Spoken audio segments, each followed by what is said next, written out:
చేతుల్లో Android phone లేని మనిషి లేడు. అందులో వాట్సాప్ లేని వాళ్ళు లేరు.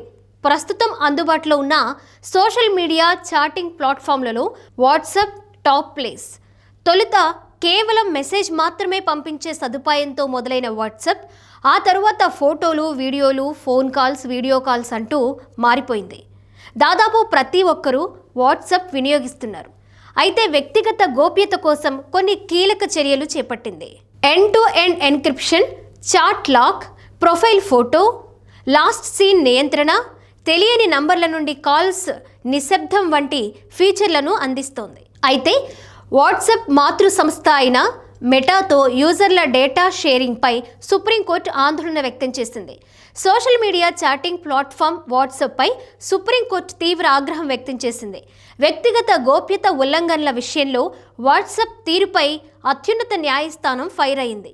భారతదేశ ప్రజల గోప్యతతో ఆటలాడుకునేందుకు అనుమతించేది లేదని తేల్చి చెప్పేసింది. ఈ మేరకు వాట్సాప్ తమ మాతృ సంస్థ అయిన మెటాతో యూజర్ల డేటాను షేర్ చేసేందుకు వీల్లేదని స్పష్టం చేసింది.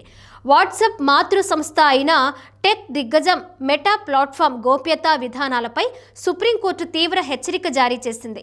భారత ప్రధాన న్యాయమూర్తి జస్టిస్ సూర్యకాంత్ అమెరికా సంస్థకు ఈ మేరకు హెచ్చరికలు చేశారు. మీరు మా దేశ గోప్యతతో ఆడుకోలేరు. మా డేటాతో ఒక అంకెను కూడా పంచుకోవడానికి మేము మిమ్మల్ని అనుమతించము అని జస్టిస్ సూర్యకాంత్ తేల్చి చెప్పారు. ఆ కంపెనీ దేశ చట్టాలను పాటించడంలో విఫలమైతే భారతదేశం వదిలి వెళ్లాల్సి ఉంటుందని కూడా హెచ్చరించారు.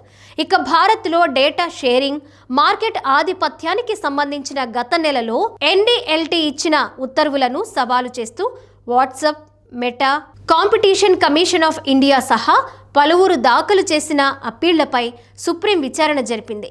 ఇందులో competition commission of India WhatsApp వినియోగదారుల డేటా షేరింగ్పై అభ్యంతరం తెలిపింది. దీంతో సిజేఐ జస్టిస్ సూర్యకాంత్ టెక్ దిగ్గజాల వాదనలను తప్పుబట్టారు. వీధి వ్యాపారులు, గ్రామీణ పౌరులు సహా లక్షలాది మంది వినియోగదారులు సంక్లిష్టమైన గోప్యతా విధానాలను అర్థం చేసుకోలేరని గుర్తు చేశారు.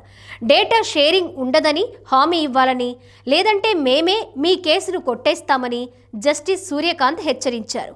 వాట్సాప్ తరపు న్యాయవాది తమ గోప్యతా విధానం అంతర్జాతీయ నిబంధనలకు అనుగుణంగా ఉందని వాదించినా డేటా షేరింగ్ మాతృ సంస్థకే పరిమితమని మెటా తెలిపింది.